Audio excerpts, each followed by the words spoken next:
Regardless of what stage you're in life, there's a good chance you're going to face a crisis. There's going to be a good chance that you got to find a way to make it through. My name is Michael Santos. I'm the founder of Prison Professors, and today I'm going to tell you about some of the strategies that I use to get through enormous challenges when I had an entire system working against me. And this didn't begin at the start of my journey. It really didn't happen for several years. I was probably incarcerated for like 5 years by the time this happened. And I want to tell you about the importance of having this CEO mindset where you've got to think about the best possible outcome. You've got to think about, how am I going to develop a plan that will take me from where I am to where I want to go? And how am I going to build a series of tools, tactics, and resources that can help me transition the chasm that separates me from where I want to be to where I am? So for those of you who don't know, I started a very lengthy prison journey when I was really quite young in my life. I was 20 when I made the bad decision to traffic in cocaine. I was 23 when authorities arrested me. And I think I was already 24 when a judge sentenced me to serve a 45-year prison term. Now, I'd never been incarcerated before, and I didn't know where they were going to put me.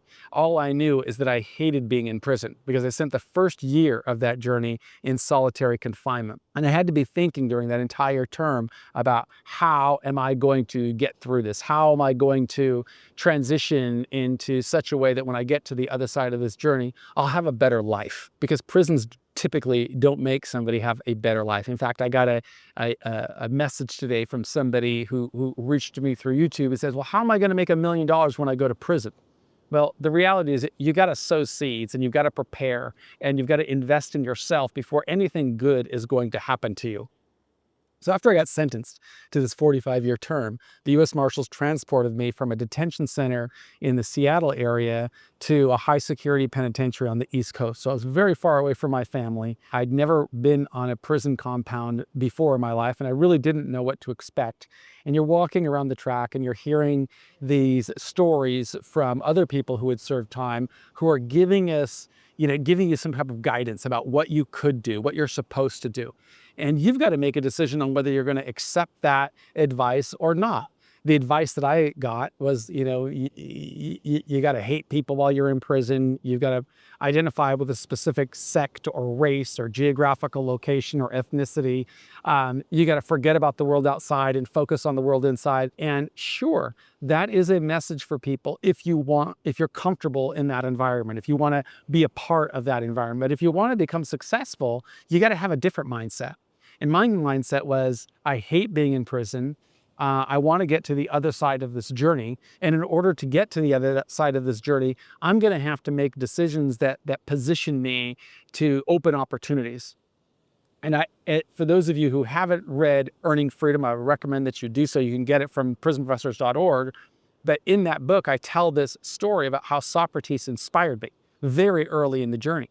He taught me to, instead of thinking about what I'm going through, think about the people that I'm going to meet on the other side, and figure out, how can I influence those people to open opportunities for me? The more I can think about that, the more effective I can be at developing this plan and developing these tools, tactics, and resources that are going to help me along the way. So I knew I couldn't stand the penitentiary, but I'm learning how to live in there during those first weeks and those first days. And I also hear about how the prison system operates by then.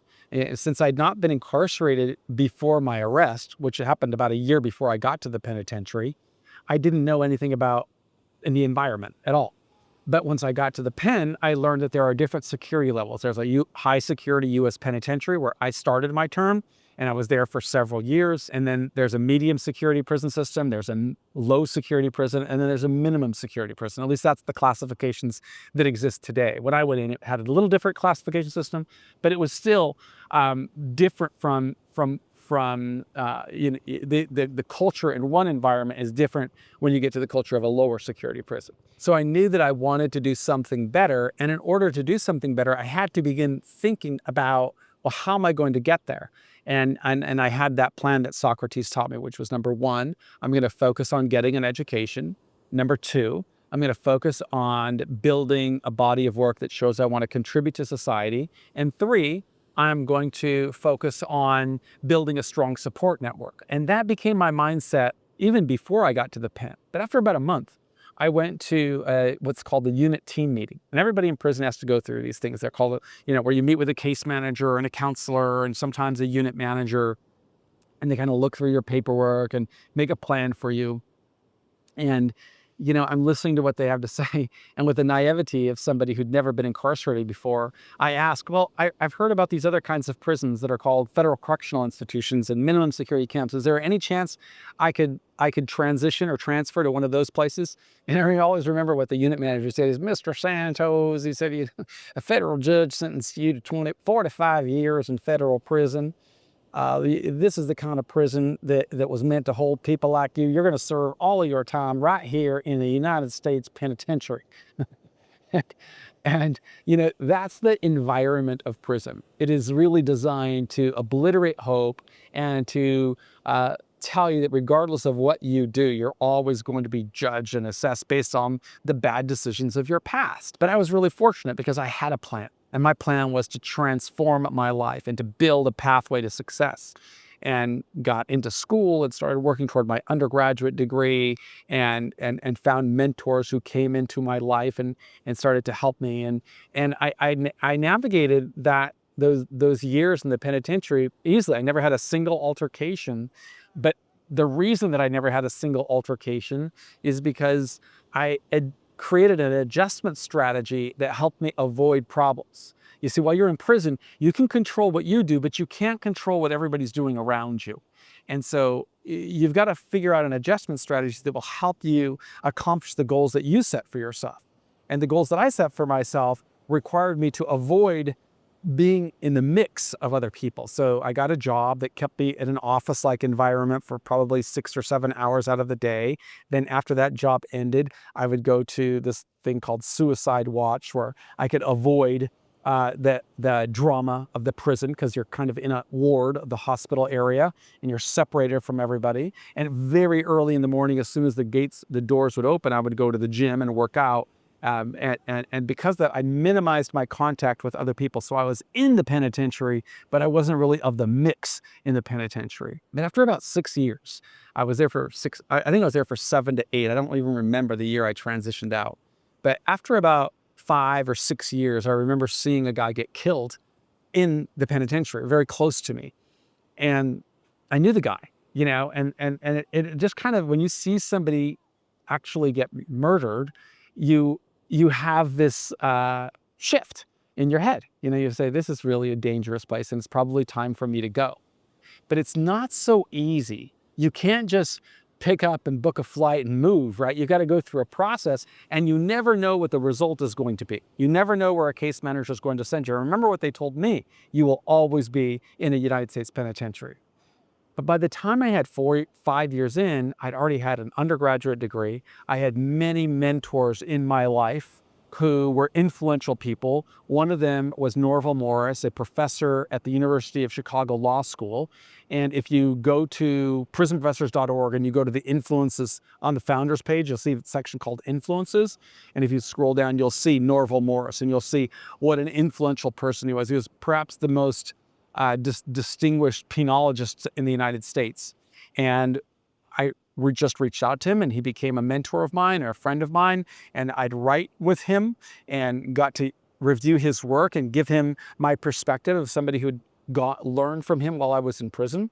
And I remember him telling me, if you ever need help, I've known every director of the Bureau of Prisons, and I've considered the past 3 directors to be good personal friends of mine. So if you ever need something, make sure you reach out and ask, and I'll do what I can to help you. So I always had that in the back of my head. And then I had another friend, his name was Bruce McPherson, and he was a professor from Illinois as well. Just a coincidence that they were both from Illinois. And Bruce McPherson was a very close mentor of mine. And when he came to visit me one time, I told him, I think it's time for me to transfer out of the penitentiary, or at least get the ball rolling to transfer out of the pen. And he said, why don't you just ask? I said, well, if I just ask, I don't know what's going to happen. It's like playing a lottery. I could go to someplace, and the most important thing for me is going to be to continue my education. I'd already gotten my bachelor's. I was probably already in graduate school, and I wanted to finish my master's degree because I believed that would become an asset that I could use in my self-advocacy campaign. And that's something I want you to be thinking of. If you're going into this system, think about the assets that you can create. Think about what you can build that will help more people see you, not for the crime that you committed, but how you responded to it. And you will find that if you build a body of work, people are going to be receptive to responding to you. And so when I told Bruce that I had to do something a little bit different, I had to find out where is the best place for me to go that would make it most likely for me to be able to finish my master's degree. And then I had to engineer a strategy that would get me there. And he said, well, how do you want to do that? And it suggested, well, since you're a distinguished professor, why don't you reach out to some of these peer-reviewed professional journals, and why don't we publish an article together about the way that you've mentored me while I'd been in prison? And he agreed to that plan. I said, and then once we publish the article, if we get it published, let's send it to the head of education in the Bureau of Prisons in Washington, D.C., and see if she could become kind of an advocate for me, because we'll write about how she inspired me through the journey. And it was all part of a methodical, deliberate plan, which I've written about in Earning Freedom. The bottom line is that we succeeded. It took about a year, but we succeeded in getting in publishing the article in a peer-reviewed journal, number one. Number two, we succeeded in getting Bruce to go visit. Her name was Sylvia McCollum in Washington, D.C., and getting her to give him authorization to visit other prisons. And it was all part of an elaborate strategy for me to learn which is going to be the best prison. And the best prison for me isn't going to be told to me in some manual or in some book. I had to learn from people who were in prison, people who were going through it. And I had to learn what kind of administration do they have there? What level of support do they provide to education? And I found that path to the McKean in northwestern Pennsylvania, just 70 miles south of Buffalo, where I went probably during it was either my 7th or my 8th year of confinement. I got my master's degree there, and then all of these strategies were very deliberate and the result of intentional work. And if you're going into the system, I want you to be thinking about how can you build a body of work that you could use to become an asset that you could use to argue for the highest level of liberty at the soonest possible time. Nobody should work harder than you on your pathway to success. I always make 3 promises on all of these videos. 1, I'm never going to lie to you. 2, I'm never going to ask you to do something I didn't do. And 3, I'm never going to charge anybody a penny for the information that I get. I know that there are a lot of people out there that fancy themselves consultants that have very minimal experience and questionable what they did and how successful they are, but that's fine. Everybody's got to build their path. And if that's the path for you, great. But I'm telling you, you can do everything for free if you're willing to do the work. And what is the work? Go to prisonprofessors.org, where I publish every single day, look at all of the content that's on there, and figure out, how can I emulate this model? How could I use artificial intelligence to learn prisonprofessors.org, all the stuff that's on there, and then build my own plan? That's what I would really recommend that you do, is that you invest in yourself, because you should always remember it's never too early and never too late to start building a pathway to success. Not as I define success, but as you define success. The harder you work at that, the more successful you're going to become at getting the result that you want. And what is that result? It's to return to your family. It's to get out at the soonest possible time with the highest level of liberty. And you've got to start building these assets, these advocacy assets, very early. Like, start, if you can, before you get charged, to see if you can influence the way prosecutors are going to charge you, so that you're not facing a more severe penalty than you otherwise could. If you've already been charged, then figure out how you are going to make the best decision with regard to whether you accept the plea or you go to trial. when you're getting ready for a pre-sentence investigation report. Make sure that you've done everything you can to influence that report, because it will have a huge influence on your future. If you're getting ready to get sentenced, make sure that you've created a mitigation strategy that's going to help you at various stages. And I would really encourage you, don't say you're going to do something unless you fully intend to do it. Right? That's the worst thing somebody could do, is say they're going to do something and not do it. It's better not to say anything at all. If you say you're going to do something, you got to do it.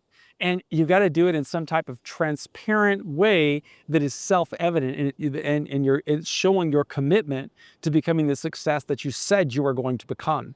If you follow that path, you're going to go into the prison system with a lot more confidence and a lot more strength to avoid and resist the influences that make life so difficult for so many people. Prepare early.